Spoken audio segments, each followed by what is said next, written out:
like mankind mostly looked like Rumaki to the lion, the big cats, and the dangerous things that were out there in the thing. So coming together as a social being, that was really what became the essence of what is tribe. We've inherited that. It's ensconced in our DNA, but tribe doesn't care. You want to do good, you want to do bad. You want to be good, you want to be better, you want to be worse. Tribe doesn't care. You're in a tribe. That's right. Yeah, and that's great, John. Thank you for that. Yeah, you can take any example in history, and this framework that we're going to introduce could apply to the worst in history and the best in history. It's not biased to any motive. And I want to add one other thing just to distinguish it out. Tribe is not a word that is attached to indigenous people at all. Tribe is a Latin word. Correct. It refers to the administrative branch in ancient Rome. So people have questioned over the years. I'm sure, John, you had a lot of this. Yep. Um, do you think you're going to offend anybody? And I'm like, absolutely. Anytime my mouth is moving, I'm usually offending someone. So we're going to do our best to honor everyone and their ideas. But when we're talking about tribe here, I believe that when a word means everything, it tends to mean nothing. So part of my motive in creating and unearthing the language structure and distinctions in TribeUp was to bring clear meaning to words so that we could have conversations and know what we're actually saying to each other when we had the tribe conversation. So this is a conversation of language, structure, and distinction. So I mentioned self-honesty, self-honor, and the honoring of others to thrive with your tribe. And this group is well practiced at this. So this may seem basic, but it's a good reminder. No delusions or illusions. But they're my family. What does family mean? I can give you many examples of blood not being thicker than water. And so can you. What is your real family? Does your family know they're your family? What is friendship? Do your friends really know? What does that mean? So it requires a high level of self-honesty, self-honor, and the honoring of others, and also the distinctions around the groups that you tribe with. Life is now. This is just my opinion. Life is now, and inside of life is interaction with people, places, and things. You've all done your work on that in the present moment, but I want to propose something. And Allison, you can go ahead and switch slides. But I want to propose that we begin to focus on a 15-minute unit of time. When I began learning about the present moment and being aware in the present moment, I quickly observed that even as we were in the practice of it, for most people, the present moment is somewhere between 24 hours and a week. I'm being present, but I'm thinking about my 3 o'clock appointment and what Mary said about me yesterday. And the timeline ranged between 24 hours and around a week, and sometimes longer. Reflection into the past, which there's nothing wrong with. Imagination into the future, nothing wrong with. Except when I'm doing that, if I'm not here and I'm intentional to do something, then I'm not doing that in my highest and best form. What I am practicing, and you can take it or leave it, is I'm practicing a 15-minute unit of time to be present. So I want to introduce 2 social constructs, one macro, one micro. One is more causal and one is more effect. In the macro, in general, life is happening to you. And there are situations where something happens in this macro construct. You meet someone, or God forbid you have an accident, or North Carolina, a situation happens, and one event can change a person's life forever. So it can be very causal. But in general, it is not so much. So I don't want to downplay that something in the macro can happen. What I really want to draw attention to, and Allison, you can go ahead and zoom the next slide, is I want to draw attention to the micro, and that being the social construct that is most causal to your life by design. The difference between in and out of your tribe is one thing, and it's frequent or often interaction. Frequent interaction.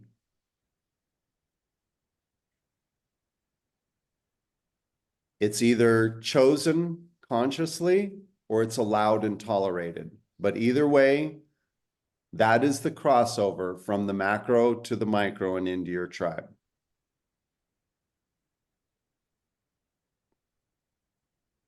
Most people think, well, they're in my tribe because I like them. No, they're in your tribe based on what we're sharing here because you interact frequently.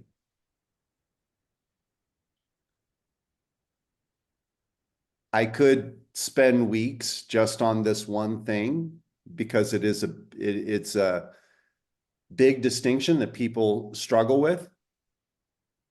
But what I'll tell you is 12 years of deep dive to get to this one idea,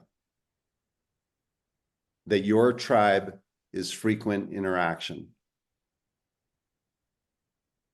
Now, So this is one of the first concepts to begin to think from rather than think about.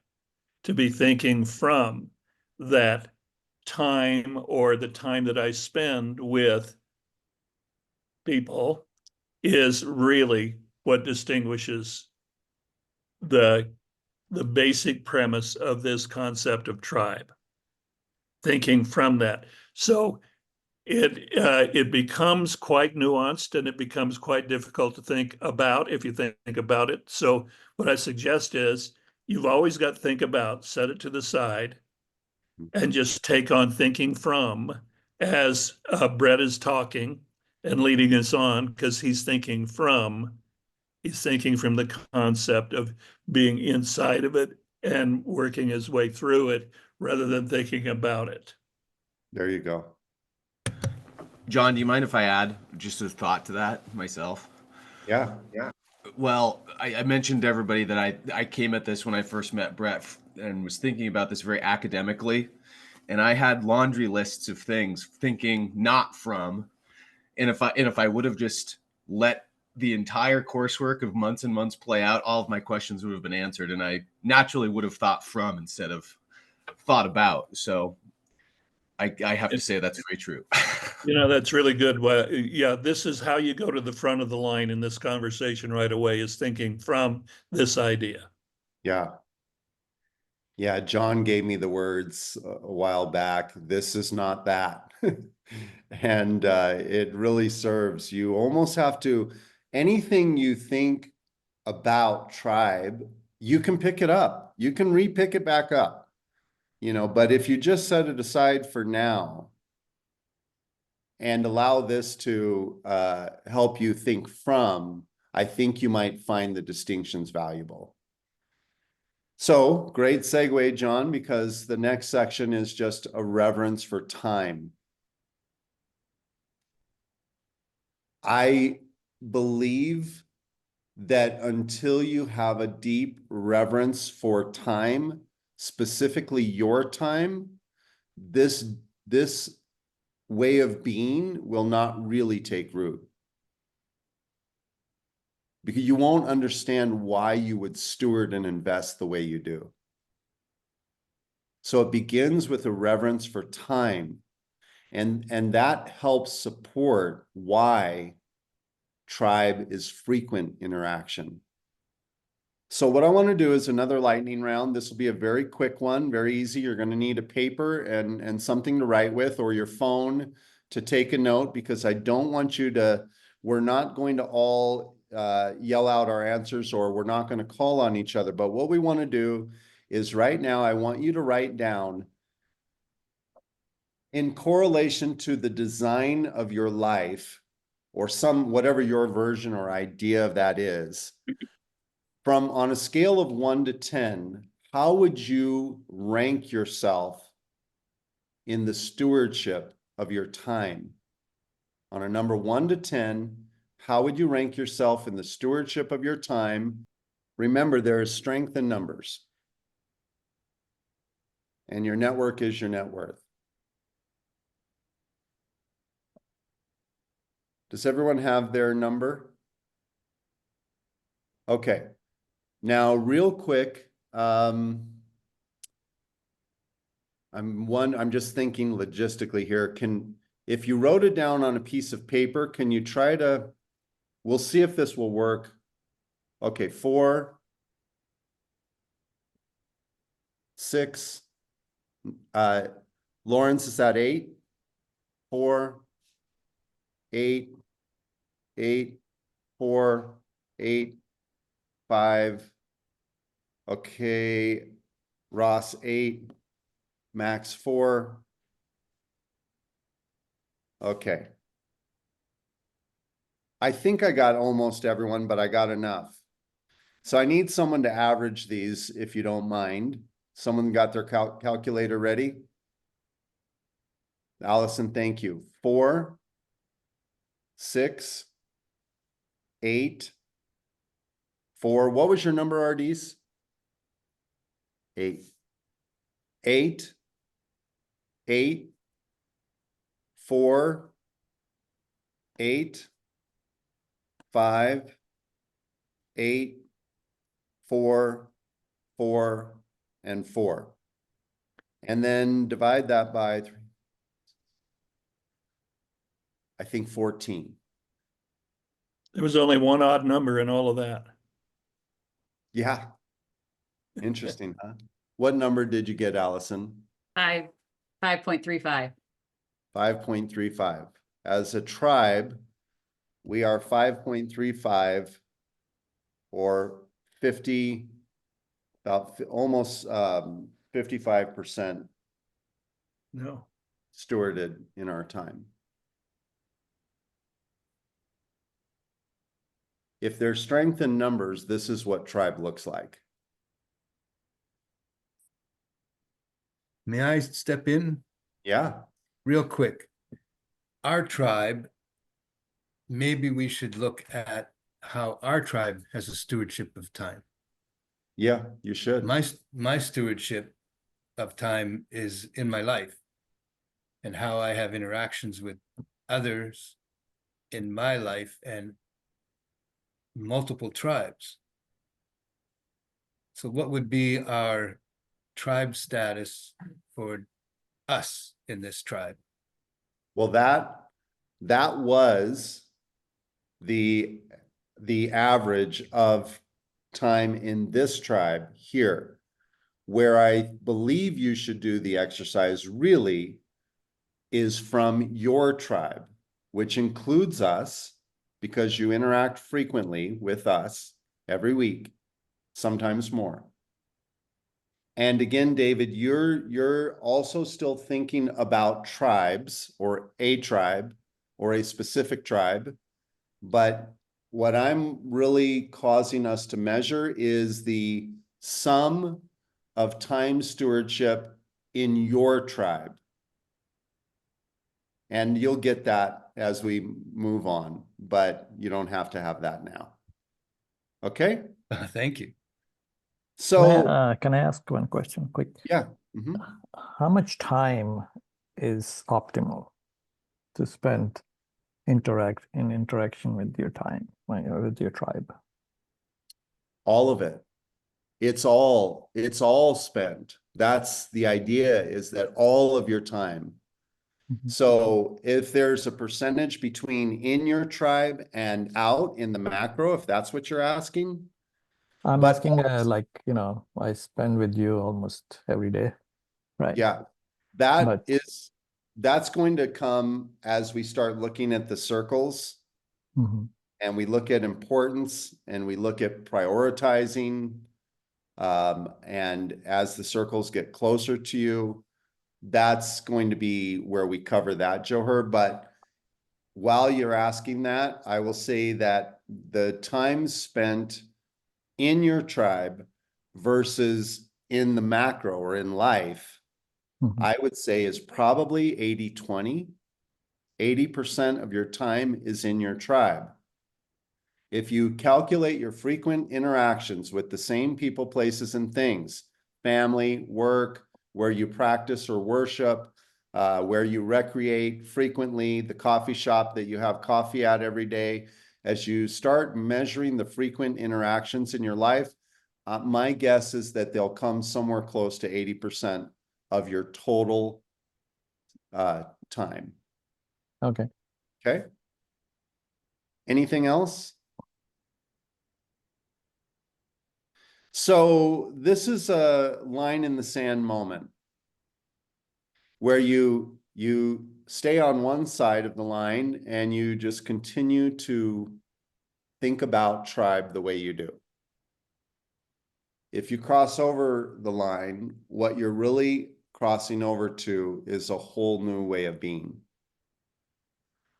On this side of the line, you allow and tolerate. People come in and they come out. You spend time. It's just. It's 9 o'clock. It is what it is. You accept it. You just accept what life is giving you in its throne.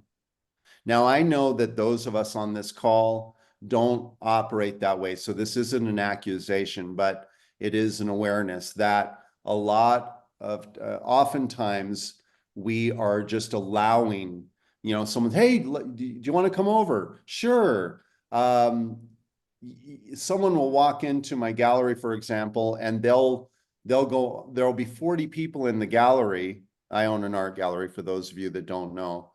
And they'll come in and they'll spend an hour talking if I allow it. And I'm thinking, with a reverence for my time, I don't have an hour for you. There's only 24 hours in this day. And I have 40 people here. Can you begin to start thinking from that? Now, what starts to happen when you get into this level of the conversation, it might feel cold. It might feel discompassionate or unkind. And I would just say that you're going to need to process that, because we all had to. You can still be kind. You can still be compassionate. You can still listen. You can still honor and value people. But if you do not steward time, you will find it tick by. And we all know, and I think where a lot of this reverence comes from is we already know the future. We know that the majority or many people that get to the end of life have tremendous regret over the way they stewarded time. So we're just becoming more conscious of it now. So the line in the sand is, on one side, you allow and you tolerate and you let life happen, and life is thrown, and your tribe is what it is. On the other side, you choose, and this becomes about the art of choice. Okay, Allison, I think you can go to the next one.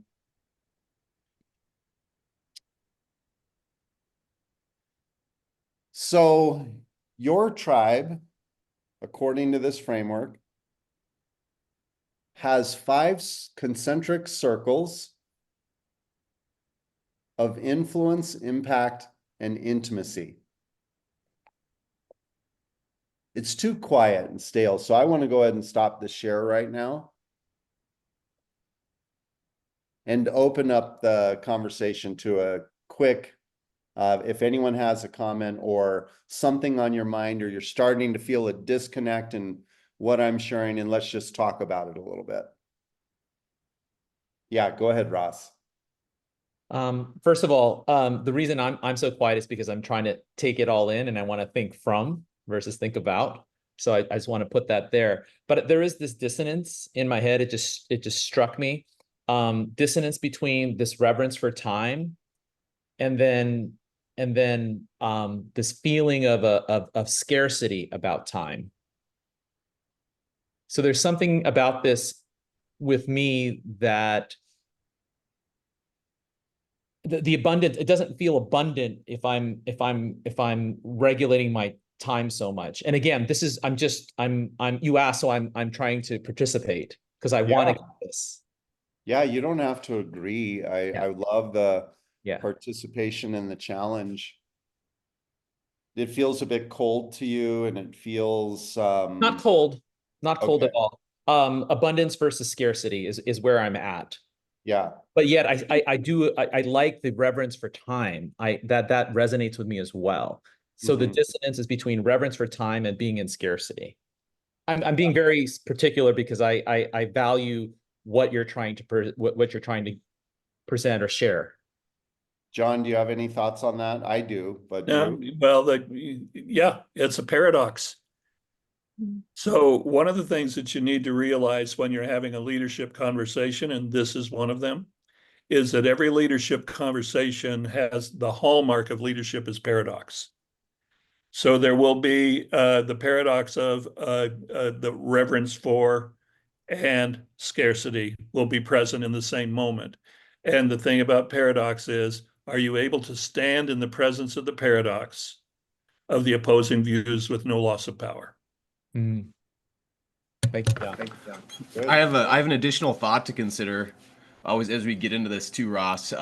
Brett will probably use these words to describe tribe as an encompassing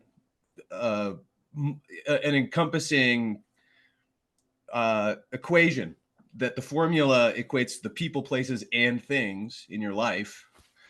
So if you can reconcile for yourself that the disparity that you're sensing between the reverence for and the scarcity, and one of those things that you add in is rest, and you prioritize rest as one of those things as part of your tribe, it then becomes both.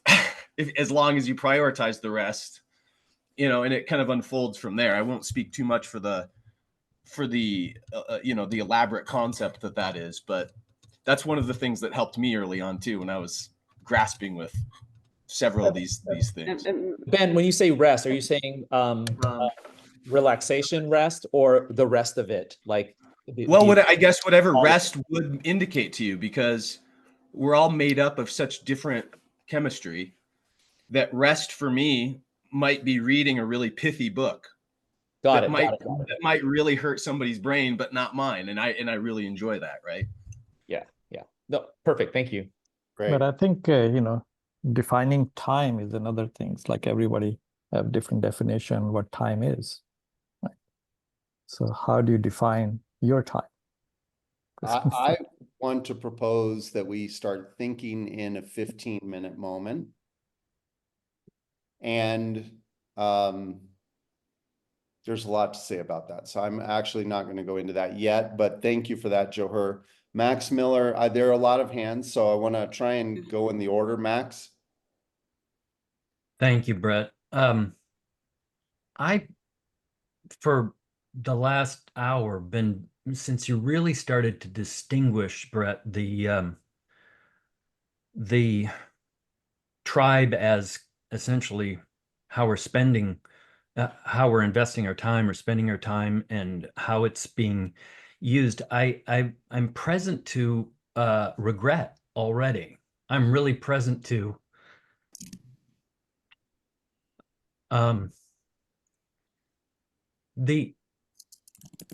it's kind of like I've had this idea that my network was my net worth, but I'm experiencing thinking from and being in an inquiry that's quite unfamiliar in terms of my being and my experience.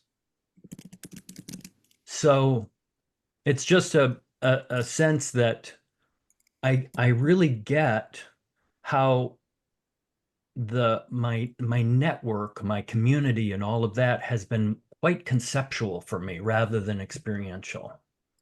And I'm really intrigued and committed to stepping into this and thinking from these distinctions that you've created.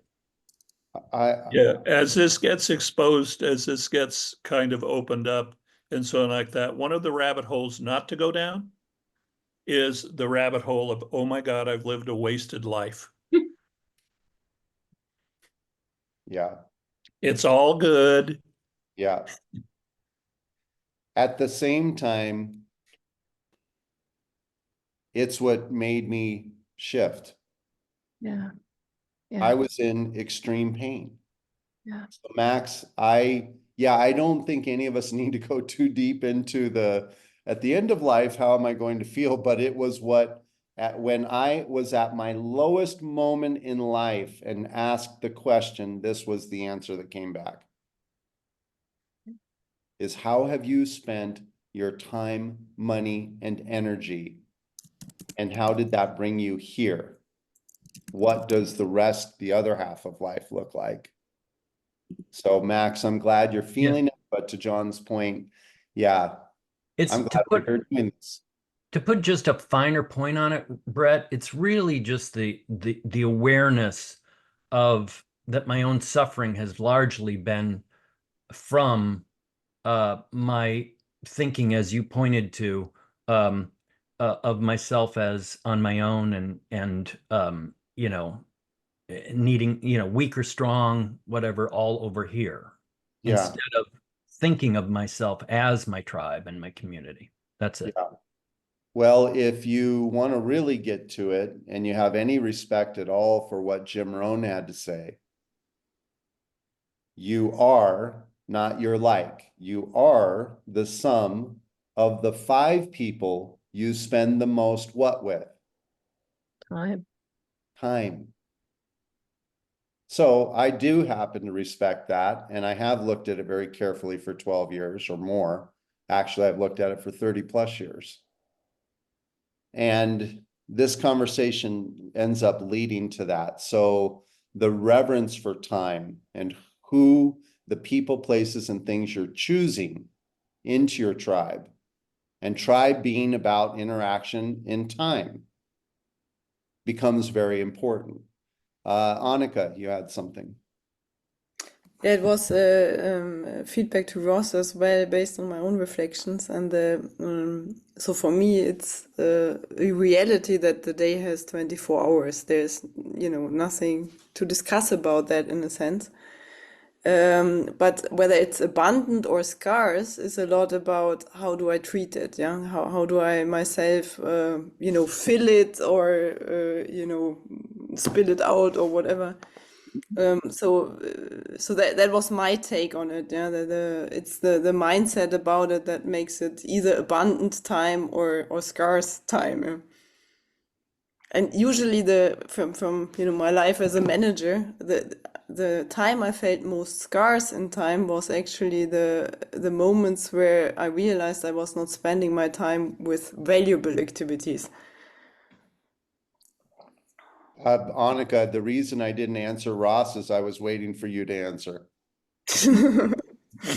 And because we're riffing, and this is a great riff, and I love it. Ross, you're not wrong or unvalidated in your thoughts or feelings. As I've worked through this over 12 years' time, I've had moments of like, am I really willing to say these things publicly? Because I had my own resistance to so much of it. And in the resistance would dig deeper. So thank you for digging deeper. Anyone else? Lawrence. Lawrence. Lawrence, yeah. Yeah, so I just wanted to weigh in also, kind of inspired by what Ross was saying about the scarcity and abundance. Um, I think for me, a lot of it revolves around awareness. And we talk about in Landmark, at least, we talk about, getting complete with other people. And for me, how I use my time is about, am I complete with myself? And of course, like life is what it is, it's chaotic, like things come up and sometimes I'll spend too much time watching Netflix or whatever. But like at the end of the day, I think this whole equation about time and how we use it is really a conversation with ourselves. Like, am I at peace with myself? Am I satisfied with how I'm using my time? Because no one else can judge that besides you. And so for me, like how I approach it is, if I find frequent frustration coming up about either about what I'm eating or how I'm spending time or whatever, then that's what there is for me to get complete with, and to have an awareness of, like, how am I spending my time, and then to do something about that. And that's how I think about this whole equation about, like, how am I managing my time, and am I like at peace with my awareness of how I use my time. That is beautiful. It's directly correlate to, are you complete? That's great. Though that wording is great. Are you living the life that you want to be living right now? No one said people would, in fact, I think I programmed people around me, and it became a nuisance because they would come to me and say, I know you're busy. Well, eventually I learned, whether I'm busy laying on my deck getting sunshine, or I have 5 appointments in the next hour or 3 hours, which one's more busy? Neither. I'm busy laying in the sun, complete with myself, and I'm good with that. That's a choice I can make. So I think what Lawrence is saying is actually very beautifully said. We'll put him on staff. Okay, anything else? Allison. And I just wanted to add on to, with what everyone's saying, I think this is why that self-honor and self-honesty is such an important component of awareness, because if you're not being honest with yourself, you're only harming your own progress and awareness and growth. So that honesty piece is really, really critical. Even if you're meeting resistance, again, it's all with you and how you're observing, like where you're coming from. So. Very good. Very good. Okay, are we complete for this round? And then we'll move into, we have 15 minutes left. So are we complete here for the moment? All right, Allison, let's go to ping. Okay. There are 5 concentric circles of your tribe. And I call them 5 circles of influence, impact, and intimacy. And the purpose of those circles is to recognize where people, places, and things are in your tribe. And this can feel a bit structured, and it is, and it can feel a bit mechanical, and it is. What I would love for us to do is get in the practice of recognizing it, and then realize that you're still living life as a work of art. This would operate in the background. It operates in the background for me, right? It's an operating system. It's a structure I operate from, okay? So ping, remember, is this line, the outer line of ping, the 5th circle, the outer circle of your tribe, is just like it sounds. It's touch. It's like sonar. It's discovery. And it's discovery into the macro. I have coffee at my favorite coffee shop here in Sedona, which you're all invited to come have coffee on me anytime. But I have coffee there, and I meet new people from all over the world. Sedona is a tourist destination, and people come in, and I'll be sitting there writing. I write almost every day in that coffee shop or somewhere. And people will come in, and I meet someone, and there's a ping happening, a discovery. And like I said, I've met people from all over the world. Some of them have now entered into deeper into my tribe, into more inward circles. And they were random. Well, so-called random. If we were just to try and be technical about the wording, they weren't, I wasn't planning on meeting them. So there's random and intentional ping where you're discovering. So I'm in the coffee shop, I meet someone, and we exchange information and we begin to stay in touch. We haven't really become intentional yet, other than it's been really pleasant and we're in the discovery phase. And so we're in the ping circle. Then there are intentional pings. Lydia introduces me to Ray, and then Ray and I are in discovery. And Lydia had a purpose for it. And we're dialoguing, we're having a touch. Touch is a different word for contact, because contact is one of those words that has multiple meanings. So touch is what I'm talking about. Any type of touch, a text message, you meet someone new physically, an email is a touch, anything that has a chance for you to go out and for someone to come in and for you both to discover. So ping is the circle of discovery. And what we're doing inside of ping, and we'll in the future, the consecutive weeks to come, we're going to talk about choosing for importance and elevating for priority. So a few things about ping is, prior to frequent interaction, they're really on the fringe of your tribe. They're not in your tribe. They're on the outer edge. If the interaction becomes a little more frequent, I'll give you an example. Chase is my barista. And I see him every morning. And I know a little bit about his life, and we interact frequently, right? We interact every day. Chase is part of my life experience, and this is why in this framework, tribe is about frequent interaction. He is a chunk of my life. It's happening frequently, every day. For 15 minutes to an hour, I'm interacting not directly with Chase, but in Chase's environment. And it's part of my tribal experience. If you were to think, not that I like to necessarily go here, but if you were to think of kind of the normal or what seems to be the common distinction of tribe, you think of a geography and a village maybe, and what are they doing? They're interacting with people, places, and things. They're very conscious of the land. They're very conscious of each other, right? They're very aware that this is their life experience. So again, this is people, places, and things. A random ping is hiking a new trail. It becomes more part of my tribe when I hike that trail more frequently. And then what happens there?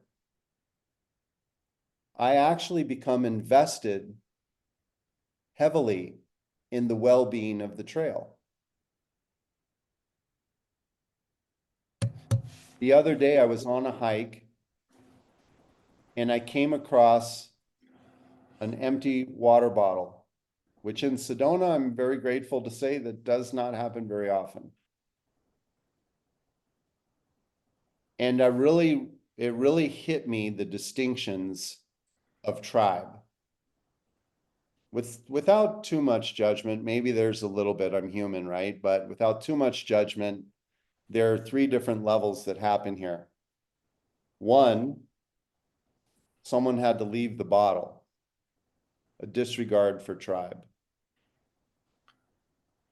2, people walked by the bottle and didn't pick it up. They didn't leave the bottle, but they didn't pick it up. And then 3, I picked up the bottle. There are 3 different levels of awareness to tribe. So, Brett, is it appropriate to say that Ping only provided you the facilitation for the possibility of discovery, just as it did those other 3 people? Same possibility, different results, right? Yeah. So we're gauging this through just awareness. And it sounds harsh, but it's a reality. Why are you choosing the people that you're choosing in your life? I'm not here to judge it or say that I have the answer for you of who you should be choosing. I think Lauren's put it perfectly. Are you complete with the people that you're choosing? If you're not, then you're likely allowing and tolerating, and you're not choosing at all. And that's what we're looking at here. I'll pause. John, do you have anything you want to add? And tribe doesn't care. Yeah, tribe doesn't care. Water is wet, right, John? Rocks are hard, and tribe doesn't care. Anyone else? I would like to know if your tribe is the barista and the trail. Is that one tribe? Are you including them together? Or are you saying this environment and trail is one tribe that I interact with, and the barista and the people in that coffee shop are another tribe? Because every time someone comes into that coffee shop, they are coming into a circle of interaction that is closer to you. This is a great question to end on because we need to end right on time. Yeah, part of this is you might want to consider that the coffee shop is Chase's tribe, and when he goes in there, he's in Chase's tribe, I am, but he's also in mine. and he's in yours. And David, you are still thinking in silos of tribes, which is completely fine because they are relevant and they are part of your tribe when they are. And this is a big distinction. So I'm going to try and map it out if I can in 3 minutes, and then we'll wrap up. Your tribe, there's you at the center of you. Allison, can you fast forward to the end slide of the 5 circles and then just flash that on the screen for a second? Venn diagrams are really helpful when conceptualizing this. David, what I'm talking about is you as an entity or an energy signature or an individual or a personality or a character in the center of one tribe, your tribe. There is only one tribe that is your tribe. You are at the center of it and you can never leave it. In all other distinctions of tribes, you can leave. They can ask you to leave. You can lead. They can ask you not to lead. But here, you are the leader of your tribe. You are the conscious individual in the center of your tribe, leading yourself well or not so well. And you're either inspiring people to lead themselves well or not so well. And the end net result is a thriving tribe or one that is somewhat dysfunctional. What we're talking about is one tribe that is your tribe. And the only way to get out is end of life. There is no leaving your tribe. Wherever you go, your tribe will be there, right? And the distinction is one thing, frequent interaction. Now, inside of that, a person usually operates somewhere between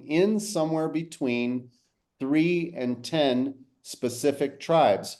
but they are not all included in your tribe. Only the people, let's say you're part of the Jeep tribe. You own a Jeep and you drive a Jeep and you're deep in the Jeep tribe.